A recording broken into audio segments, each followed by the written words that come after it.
¿Cómo están? Pues bueno, como ustedes saben, el presidente López Obrador presentó el lunes su propuesta de reformas, 20 propuestas de reformas, 18 reformas constitucionales y dos reformas legales, y llamaron la atención muchas cosas. De entrada, creo que, pues, por lo menos a mí me llamó mucho la atención este énfasis en querer, de alguna forma, pues imprimir un legado a su administración. Yo no esperaba que el paquete de reformas fuera tanto en ese sentido, y si uno ve las reformas que se han planteado, pues la mayor parte o una muy buena parte de ellas tiene que ver con el hecho de que algunas de las cosas que ya se hicieron en esta administración queden escritas en la Constitución. Para hablar del tema invité a Carlos Pérez Ricard, que es profesor e investigador del CIDE. Carlos publicó este libro, 100 años de espías y drogas, que está en Editorial Debate, que les recomiendo mucho que le echen un ojo. Y pues lo invité a que podamos platicar del tema. Carlos, ¿cómo andas? Genial, Hernán, ¿cómo estás tú? Bien, oye, pues mira, yo de entrada, no, primero quisiera preguntarte, ¿por qué crees tú que López Obrador presentó este paquete de reformas ahora? Digamos, porque quizás no era necesario, quizás sí, pero ¿por qué este paquete de reformas y por qué ahora? Bueno, tengo dos lecturas, creo que también son, pueden ir combinadas. La primera es un tema meramente electoral. Andrés Manuel vuelve a estar en la boleta en el 24, después del 6, el 12 y el 18. Estas reformas que además son muy populares en sí mismas, es decir, las temáticas que tratan son muy populares.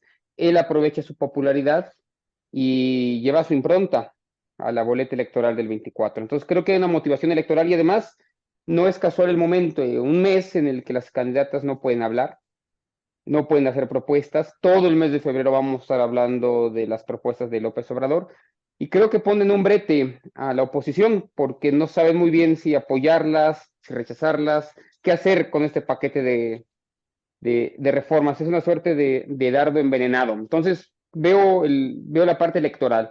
Y luego veo una parte postelectoral. Creo que con esto Andrés Manuel hace una suerte de hoja de ruta, de testamento, delinea el segundo piso de la transformación.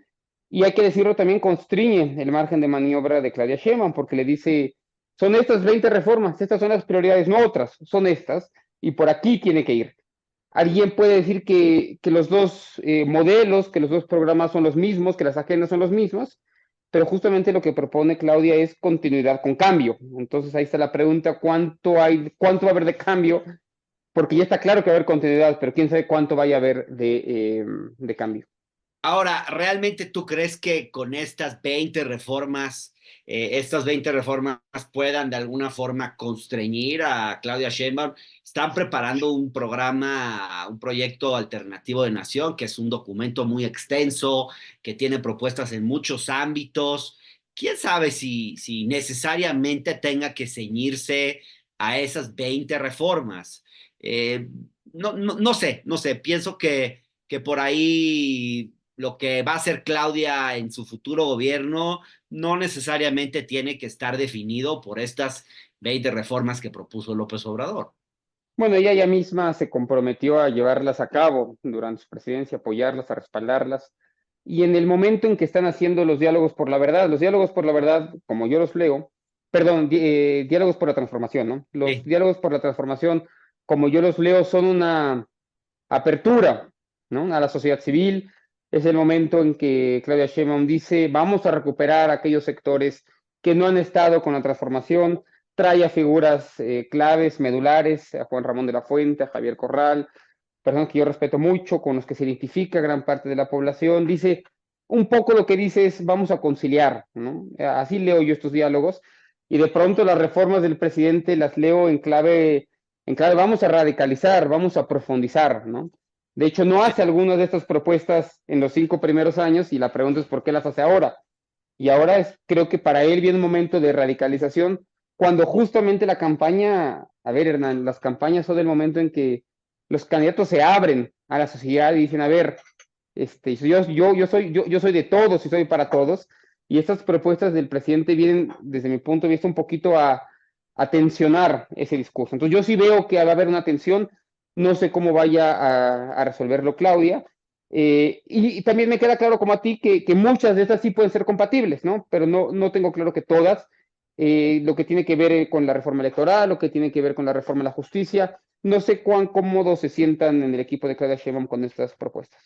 No sé hasta qué punto esto sea cierto, pero he escuchado cada vez más que hay una especie de entendimiento entre Claudia Sheinbaum y López Obrador, de que el perfil de López Obrador, que pues por muchos momentos ha sido más de conflicto, no necesariamente va a ser ni el estilo ni el perfil que va a mostrar Claudia Sheinbaum, que más bien se viene una etapa distinta, no solo el electoral, sino de un discurso mucho más conciliador.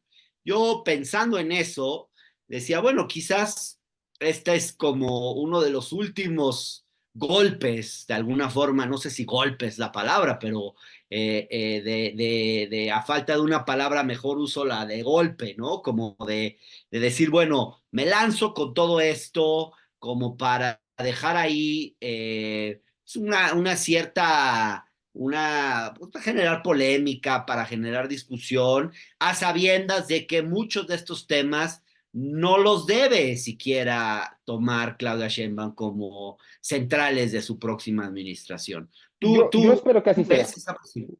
Yo veo esa posibilidad, espero que así sea. Hay algunas reformas que me preocupan, que no me gustan nada. Otra vez refiero a la judicial, a la electoral. Son 20, ¿no? 18 constitucionales y 2 legales. Creo que Sí. con la mayor parte, con 15, las veo así como un poco de, yo no diría de relleno, pero diría que van acompañando las dos centrales, que son la electoral y la judicial. Difícilmente uno puede estar en desacuerdo. Me gusta mucho la reforma, la iniciativa que tiene que ver con pensiones. Es un tema que había estado olvidado en la discusión pública. Qué bueno que el presidente la vuelve a traer. Qué bueno está la idea de que Infonavit vaya a incorporarse, digamos, al mercado, por así llamarlo, de la renta de vivienda. Qué bueno lo de los ferrocarriles. Aplaudo la austeridad republicana a todas las áreas de gobierno, incluyendo el Poder Judicial. Hay muchas cosas que me gustan en esas reformas. Creo que van enfocadas en dos temas que para mí son el corazón del obradorismo.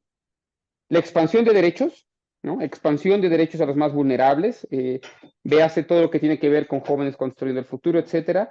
Y el otro corazón del obradorismo, que es recuperar la rectoría del Estado o recuperar el Estado como palanca de desarrollo en ciertas áreas. Y ahí está la cuestión de los ferrocarriles y otras. Entonces ahí veo, esas me gustan mucho, es lo que más me gusta del obradorismo. Y lo que Sí. menos me gusta tiene que ver con la centralización del poder que veo en la reforma electoral y en la judicial. Ahora, justo sobre la expansión de derechos, creo que es algo que los medios han destacado muy poco, que no han, creo que, dimensionado, pero si uno ve todas las primeras propuestas que presentó el presidente en Palacio Nacional, hay varias que son muy importantes.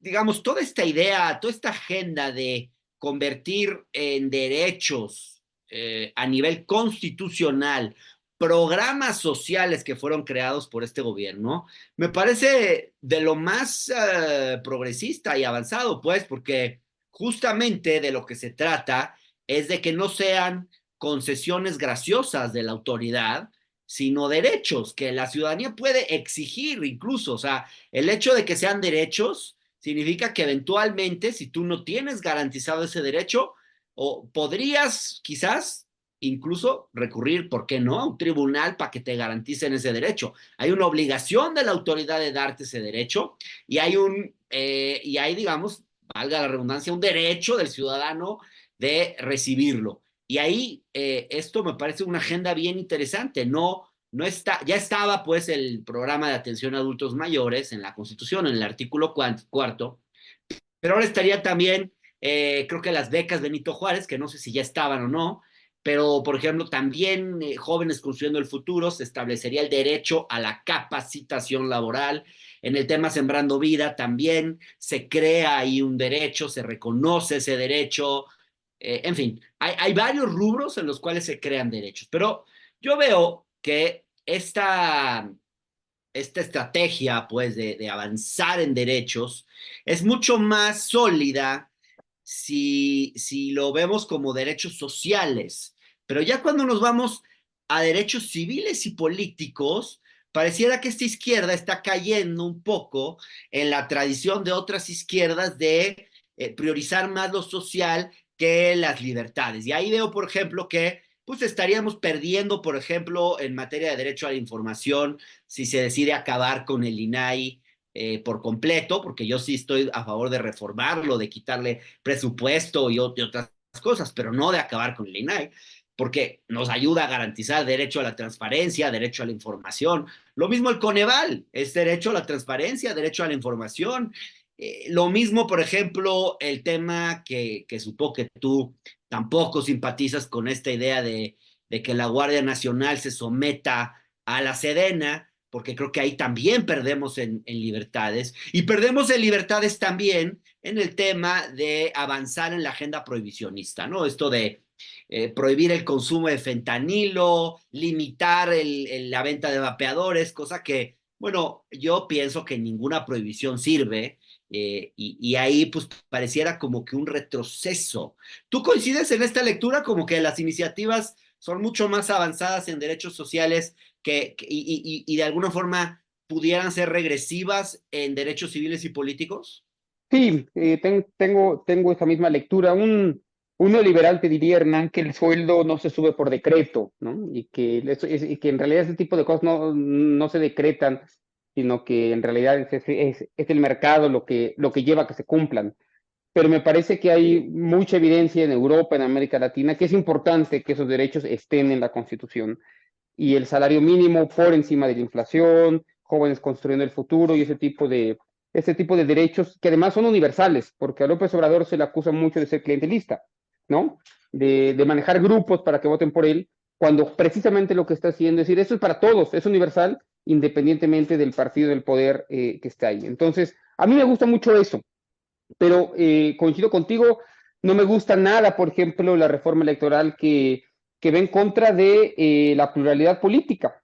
Yo sé que los candidatos plurinominales, de hecho la palabrita deberían eliminarla ya de lenguaje político, y los legisladores plurinominales son lo peor seguramente para los que nos están viendo, pero en algún momento me parece que siguen siendo de alguna manera garantía de la representación de minorías, siguen siendo importantes para que se representen precisamente aquellos que no necesariamente ganan una elección y han sido una bandera histórica de la izquierda y Claro, pues precisamente por eso el Partido tenemos nosotros Comunista candidatos. Mexicano nunca hubiera ocupado diputaciones si no hubiese sido por la representación proporcional ni otras fuerzas políticas. Y es importante que el auditorio lo entienda porque esto permite que un partido político, digamos Morena, en el 18 con el 52% de la votación, pudiera tener 75% de los escaños en el Congreso y así anular completamente la oposición. Y me parece que cuando uno es partido hegemónico, difícilmente puede estar proponiendo esto sin causar resquemor en que no se van a garantizar algunos derechos de las minorías. Entonces, yo coincido con el diagnóstico general de que tenemos una crisis de representación en México, en América Latina, en el mundo. No me queda la menor duda que hay esa crisis, pero no me parece que la solución sea simplemente quitando a los plurinominales. Y me da también mucho miedo, por ejemplo, el tema de las consultas populares, ya no solamente a consejeros del INE, ya no solamente a ministros, sino a magistrados y otro tipo de jueces. Creo que hay que tener mucho cuidado con ese tipo de decisiones, tiene que ser algo mucho mejor pensado, estando de acuerdo que los sistemas actuales probablemente tampoco sean la panacea, y lo que tú ya mencionas, la Guardia Nacional a la Sedena, tampoco me gusta, Ahora, y los órganos regulatorios, que me parece muy importante. ajá, Tú mencionabas el INAI, Coneval no me preocupa tanto porque va al INEGI, según la iniciativa, ok.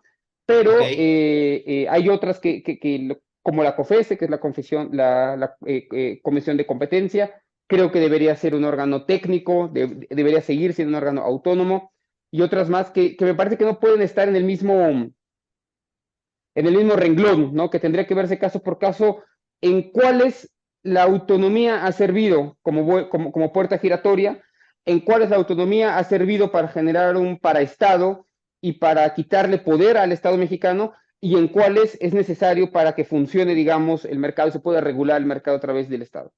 Claro, la idea de acabar de forma tan tajante con 18, creo que son órganos autónomos, pues de esa manera se antoja como muy, un poco, un tanto rupestre, ¿no?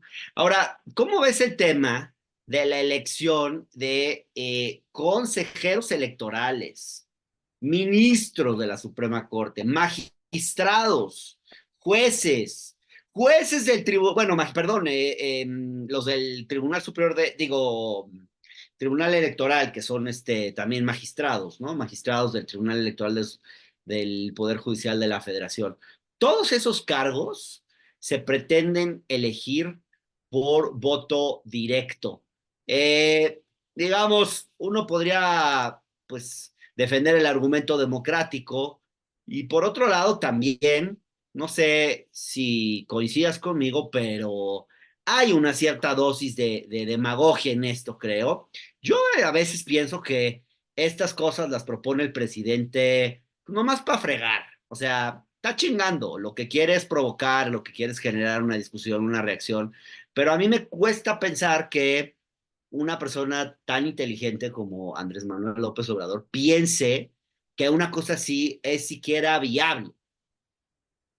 Tan no es viable que, con la excepción de Bolivia, en donde estos procesos han salido bastante mal en los últimos 8 o 10 años, en ninguna otra parte del mundo los jueces de la Suprema Corte o la respectiva Suprema Corte o los consejeros de los órganos electorales donde existen son elegidos por voto popular, sino que son resultado de procesos deliberativos complejos a partir de la elección de representantes populares, ¿no? Entonces ya hay un proceso democrático intermedio que permite garantizar buenas referencias, buenos perfiles y que finalmente ellos determinen quiénes tienen las capacidades, no necesariamente a partir de que nos caigan bien, sino que tienen, digamos, las herramientas y capacidades para poder estar ahí. Pero también coincido contigo, me parece que es un caballito de batalla del presidente que le gusta molestar con eso. Pero bueno, la política también es cosa seria y una iniciativa constitucional es cosa seria y me gustaría que al menos en estos aspectos el presidente no estuviera, voy a decirlo así y con mucho cuidado, jugando con esto, ¿no? Espero que sea como parte de la negociación para poder avanzar algo más. He de decir que en lo que respecta a la reforma electoral que se propone ahora, a la iniciativa es muy distinta a la de hace un año. El famoso plan A, este es el plan C, ¿no? El plan A Sí. tenía listas plurinominales por estado, que me parecía muy bien, todo era plurinominal, había una Estaba proporción a los bien, partidos políticos, me gustaba mucho, no estaba aplastaba a la bien. oposición, y solamente tenía esto de los consejeros por mano alzada, que en ese momento me pareció como una forma de negociar, ¿no? Y hoy esto todo así, aventado, me parece que ni siquiera está buscando que eso apruebe, sino únicamente buscar que se desapruebe para mostrar, ya ven cómo ellos no quieren que suceda esto. Y me parece peligroso hacer política de esa manera, es decir. Sí, sin duda, no, es peligroso. Bueno, y hay otros temas. Ahora, de la reforma electoral, algunas cosas creo que están bien. Ponerle al INE, Instituto Nacional de Elecciones y Consultas, me parece bien la idea de avanzar en términos de democracia participativa, etcétera, democracia directa. Creo que ahí hay un punto relevante. Te escuché defender, Carlos, el hecho de que se baje el umbral necesario para que una consulta sea vinculante. Es decir, que el resultado de un ejercicio de consulta sea, derive en una acción obligatoria, ¿no? Para que se entienda. Ahora, yo me quedé pensando si esto realmente es tan deseable, porque, por ejemplo, si se tratara de revocación de mandato, significa que 30% de la población podría llevar a la revocación de un presidente. Eso es peligroso. Si es un presidente que ganó con un 60%, como probablemente, no sé, quizás gane Claudia Sheinbaum, que la pueda revocar un 30%, pues no se antoja tan democrático. Y la reforma, la iniciativa viene acompañada además de ahí otra cláusula, dice que esta elección, esta consulta tendría que celebrarse el día de la elección legislativa, con ello subiendo las posibilidades de que la gente vote, a diferencia de lo que existe ahorita. Tú recordarás que la revocación de mandato del presidente fue un 10 de abril, ahí no había ningún otro cargo de elección, y con todo y eso votó el 16% de la lista nominal. Entonces, sí está subiendo, digamos, el umbral para que exista esto. Mira, del presidente se pueden decir muchas cosas. Yo tengo para mí que es alguien que cree en la democracia. Es un demócrata en más de un sentido, que desde que peleaba ahí en Tabasco y toda su vida política ha sido muy congruente con el tema de la revocación de mandato. Él mismo se sometió a revocación de mandato en el antiguo Distrito Federal y se sometió a revocación de mandato aquí en la presidencia de la República y considera, y me parece que con todos sus problemas ha sido congruente en eso, y esta reforma pues va en la línea de lo que él ha dicho durante 30 años, ¿no? Eh, y a ver, tampoco me parece incorrecto del todo que una presidenta o un presidente que es completamente impopular pueda someterse a este principio tras 3 años. Lo que no me gusta de decirlo que no queda claro después cuál va a ser el proceso de los siguientes 3 años porque no se llama una elección presidencial, ¿no? Sino que me parece que el Congreso elige quién va a acabar este periodo y eso me parece aún un peor resultado que tener a un presidente impopular. Es algo que Sin duda. todavía tendría que matizarse. Y hay otra cosa que me gusta de la iniciativa de reforma electoral y es la reducción a la mitad del financiamiento público de partidos y la A mí regulación también. del gasto privado. Entonces, hay cosas buenas y cosas malas, como en todo. Lo que pasa es que en los periódicos y en la tele pareciera que todo es muy malo o todo es muy bueno, y qué bueno que estamos encontrando los grises ahí. Seguro. Ahora, tú defendías al principio la reforma al sistema de pensiones.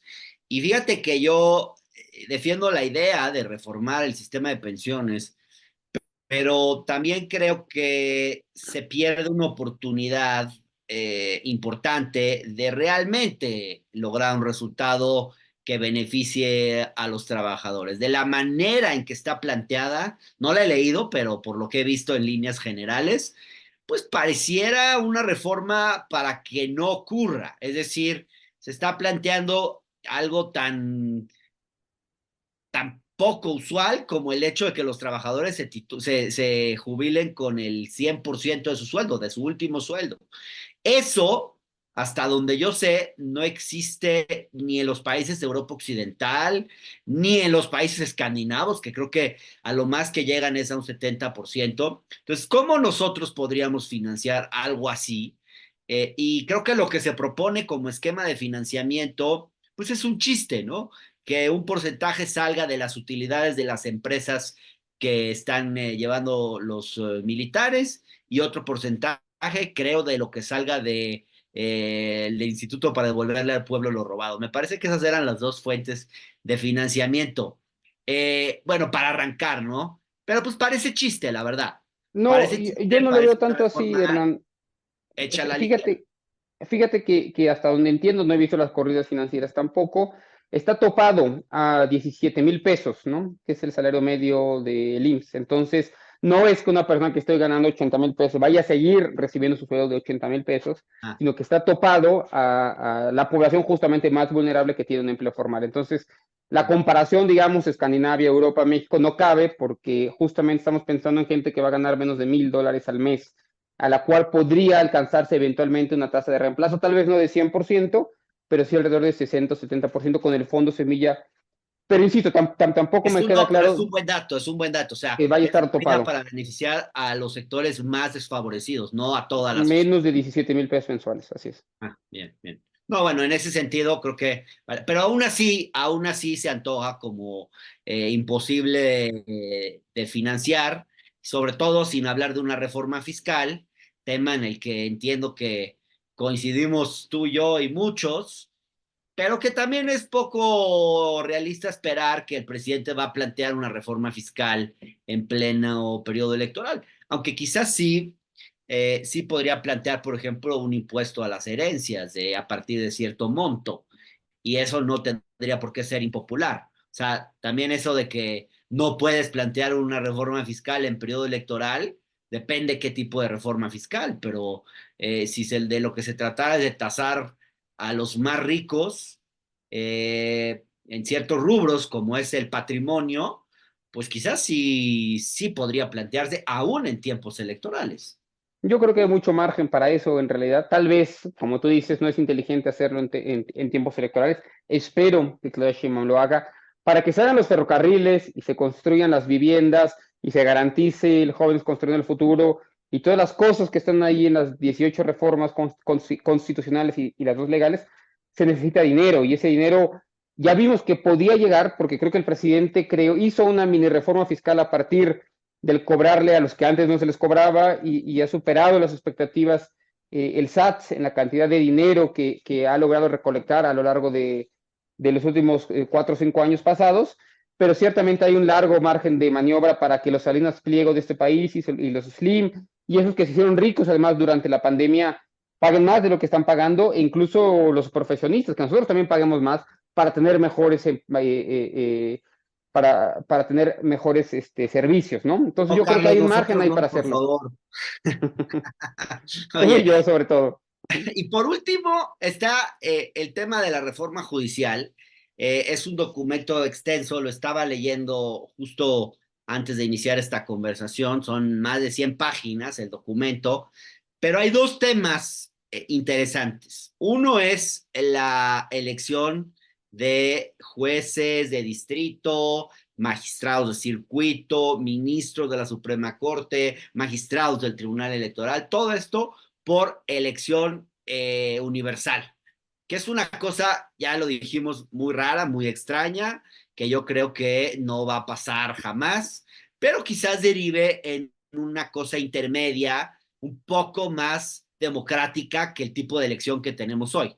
Ahora yo digo, si este era el interés, pues el oficialismo ya lo podría haber hecho la elección de los ministros de la Corte de una manera mucho más democrática y abierta a la sociedad de lo que fue, de lo que han sido los procesos de selección y de designación de ministros de la Suprema Corte en este gobierno. Eso por un lado. Y luego el otro, que fíjate que a mí sí me parece muy rescatable, es que por fin están hablando de separar, ya en una iniciativa, pues, lo que debieron haber hecho con la reforma anterior, de separar que la presidencia, digamos, del Consejo de la Judicatura no recaiga en la misma persona que preside la Suprema Corte. Porque eso es una recomendación internacional de hace bastante tiempo y porque sí creo que es importante, pues, para combatir la corrupción, para evitar que haya un control político de los jueces desde el poder ejercido, pues, por la persona que preside la Suprema Corte. En fin, toda esta parte de crear un tribunal de disciplina, no sé cómo la veas, pero a mí es de las cosas que me parecieron más valiosas de las iniciativas. Tienes toda la razón y la pregunta que uno se hace ahí, Hernán, ¿y por qué no se hizo antes? Cuando Arturo Saldívar era presidente de la Corte. Pues ¿Y porque por no qué eso no quiso se, renunciar al poder que y por qué esto implicaba no se propuso presidir los dos organismos. y por qué no se propuso el primer día de gobierno una reforma en ese sentido? Yo donde creo que hay el déficit de esto, la verdad es que me cuesta hacer congruente el discurso de justicia social que traía el presidente y de justicia en general con las acciones que han sido tomadas en esta administración en este sentido. Es decir, llegó con esta palabra justicia tan amplia y se han hecho muy pocas cosas en pro de la justicia. Y esta, hasta donde ya la entiendo también ley, es una iniciativa de reforma que toca en mucho a la Corte, que toca mucho al Consejo de la Judicatura, pero que nada toca a la justicia local. El 80% de los casos que más afectan a los más pobres, a los más vulnerables, están en el campo de la justicia local. Y entiendo que nada dice de los jueces cívicos, de los jueces de Nada. barandilla, y ahí está la gran reforma judicial que espero que vaya a ser Claudia Sheinbaum después, pero en Sí. esta no se toca. Entonces, ahí todavía me quedo ahí con las ganas de haber escuchado más, me quedo con las ganas de haber escuchado algo sobre política de drogas, de haber escuchado algo sobre memoria, de haber escuchado algo sobre reforma fiscal, sobre mujeres, no hay nada sobre mujeres acá. En fin, hay muchas áreas en donde me parece que en todo caso el testamento político del presidente todavía está incompleto. Sin duda. Carlos, pues muchas gracias por esta conversación y espero que se repita pronto. Te agradezco mucho, Hernán. Buen día. Saludos.